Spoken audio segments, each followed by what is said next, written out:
കൂട്ടുകാരെ, ഞാൻ ഷിബി മോസസാണ്.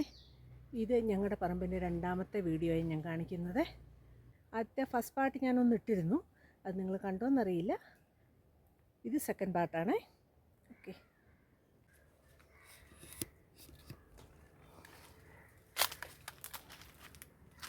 ഇതാണ് ഞങ്ങളുടെ മേളത്തെ പറമ്പ്.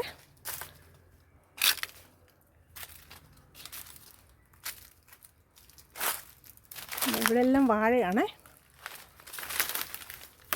ആണ് വാഴയുടെ ഒരു ഇല മാല പോലെ കിടക്കുന്നുണ്ട്. നല്ല രസമുണ്ടല്ലേ, നെക്ലേസ് പോലെ ഇരിക്കുന്നു. അകത്തുനിന്ന് ഇങ്ങോട്ട് ഒടിഞ്ഞ് ഇപ്പുറത്തോട്ട് ഒരു വള്ളിയെ കയറി കിടക്കുന്ന ഇത്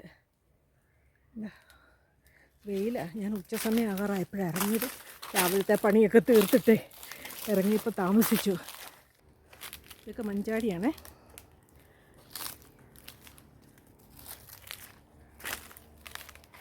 ഈ കാണുന്നത് ഞങ്ങൾ പണ്ട് പഴയ വീടായിരുന്നപ്പോൾ അതിൻ്റെ വാട്ടർ ടാങ്കായിരുന്നേ. ഇതിൻ്റെ അകത്ത് വെള്ളം അഴിച്ചിട്ടായിരുന്നു ഞങ്ങൾ വെള്ളം എടുത്തുകൊണ്ടിരുന്നത്. ഇപ്പം അത് ഉപയോഗിക്കുന്നില്ല. നേരത്തെയൊക്കെ ചെടിയൊന്നും നനയ്ക്കാനൊക്കെ ഇതിൻ്റെ അകത്തുനിന്ന് വെള്ളം എടുക്കുമായിരുന്നു. ഇപ്പം അതിൻ്റെ പൈപ്പെല്ലാം പോയതുകൊണ്ട് പിന്നെ അതെടുക്കുന്നില്ല. ഇപ്പം അതിനൊരു ഉപയോഗമുണ്ട്. ഇതിൻ്റെ താഴ്വശം ഉണ്ടല്ലോ, കാണിക്കാവേ. ഇത് താഴ്വശം കണ്ടോ, ഇങ്ങനെ ഒരു കുഴി പോലെ ഇരിക്കുന്നത്. കുഴിയല്ല, ഒരു നമുക്ക് കയറി ഒരു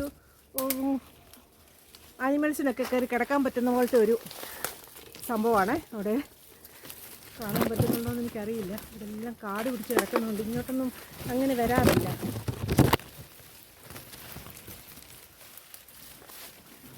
കണ്ടോ, മരത്തിൻ്റെ അപ്പുറത്തോട്ട് നോക്കിയാൽ കണ്ടോ, ഇതിനകത്തൊരു കുഴി പോലെയാണ് ഇവിടെ. ഇതിനകത്ത് പണ്ടൊക്കെ കാട്ടുപൂച്ച വന്ന് പ്രസവിച്ച് കിടക്കുന്ന സ്ഥലമായിരുന്നു. അതായത് കാട്ടുപൂച്ചയുടെ ലേബർ റൂമായിരുന്നു ഇത്. എന്നിട്ട് കുഞ്ഞുങ്ങളെയൊക്കെ ഞാൻ കണ്ടിട്ടുണ്ട് കടിച്ചെടുത്തുകൊണ്ട് നടക്കുന്നതുമൊക്കെ. ആ ഭാഗത്തായിട്ട് ഒരു വലിയ പന വീണിട്ട് അതിൻ്റെ അകത്തൊക്കെ പൊത്തുണ്ടായിരുന്നു. ആ പൊത്തിലായിരുന്നു ഈ കാട്ടുപൂച്ച. കുഞ്ഞുങ്ങൾ ഇച്ചിരി വലുതായി കഴിയുമ്പോൾ ആ പനയുടെ അകത്തെ പൊള്ളയായ ഭാഗത്ത് കൊണ്ടേ വെക്കുമായിരുന്നു. എന്നിട്ട് അവിടുന്ന് കടിച്ചെടുത്ത് ഇങ്ങോട്ട് കൊണ്ടുവരുന്നതൊക്കെ ഞാൻ കണ്ടിട്ടുണ്ട്. ഇപ്പോൾ ഈ പറമ്പിൽ കാട്ടുപൂച്ച കാണുന്നില്ല, പക്ഷേ മുള്ളമ്പന്നി ഉണ്ടെന്ന് അയൽക്കാർ പറഞ്ഞു. ഞാൻ കണ്ടില്ല. അത് വൈകിട്ടൊക്കെയാണ്. അത് അവരുടെ വീട്ടിൽ നിന്ന് നോക്കുമ്പോൾ ഈ പറമ്പിലോട്ട് കയറി പോരുന്ന കണ്ടിട്ടുണ്ടെന്നും പറഞ്ഞു. ചിലപ്പോൾ ഈ സ്ഥലത്തൊക്കെ ആയിരിക്കും അത് നിങ്ങൾ താമസിക്കുന്നത്, ഒന്നും അറിയത്തില്ല. ഇവിടെ ഏറ്റവും കൂടുതലുള്ളത് ഈ ചൂണ്ടപ്പനയാണെന്നാണ് തോന്നുന്നത്. ഞാൻ പറഞ്ഞില്ലേ, മരപ്പെട്ടിയുണ്ട്. മരപ്പെട്ടി താമസിക്കുന്നത് ചിലപ്പോഴൊക്കെ ഞങ്ങളുടെ തട്ടുമ്പുറത്തുണ്ടെന്ന് തോന്നുന്നു. നല്ല തട്ടുമ്പുറത്തൊക്കെ നല്ല ശബ്ദം കേൾക്കാവേ. അപ്പം ഞാൻ മരപ്പെട്ടിയെ ഈ അടുത്ത് ഒരു 2 ആഴ്ച മുമ്പ് കണ്ടു.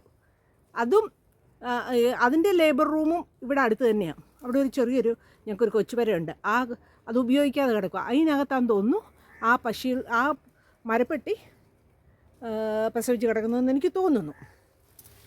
നേരത്തെ ഞാൻ അവിടെ കുഞ്ഞുങ്ങളുടെ കരച്ചിലൊക്കെ കേട്ടിട്ടുണ്ട്. പിന്നെ തട്ടുമ്പുറത്തേക്ക് അതിനെ എടുത്തുകൊണ്ട് പോകും. ഞങ്ങളാരും ശല്യപ്പെടുത്തത്തൊന്നുമില്ല കേട്ടോ. അത് അവിടെ ഇരുന്നേച്ച് പൊക്കോട്ടെ.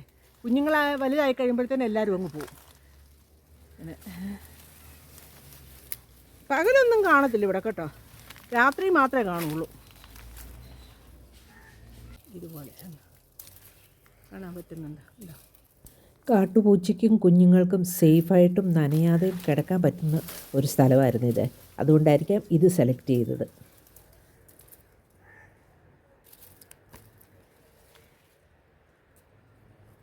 ഇതാണ് ലേബർ റൂം. കാട്ടുപൂച്ച എന്ന് പറഞ്ഞാൽ നമ്മുടെ പൂച്ചയെക്കാളും കുറച്ചുകൂടെ വലുതാണ്. അതിൻ്റെ ചെവിക്കൊക്കെ കുറച്ചുകൂടെ വലിപ്പമുണ്ട്. അങ്ങനെയാണ് നമുക്കതിനെ മനസ്സിലാക്കാൻ പറ്റുന്നത്. നല്ല പൊക്കമുണ്ട്. നമ്മുടെ പൂച്ച അതിനെ വെച്ച് നമ്മുടെ പൂച്ചക്കാലും ഒരു 3 ഇരട്ടി വലിപ്പമുണ്ടെന്ന് പറയാം. അത്രയും വലിപ്പമുണ്ട് അതിന്.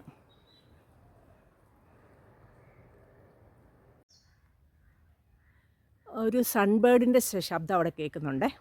പക്ഷെ അതൊന്നും നിങ്ങളെ കേൾപ്പിക്കാനായിട്ടും ഇനി കാണിക്കാനും പറ്റത്തില്ല. എപ്പോഴെങ്കിലും കാണുവാണെങ്കിൽ ഞാൻ ഇതിൻ്റെ വീഡിയോ എടുത്തിട്ട് കാണിക്കാമേ.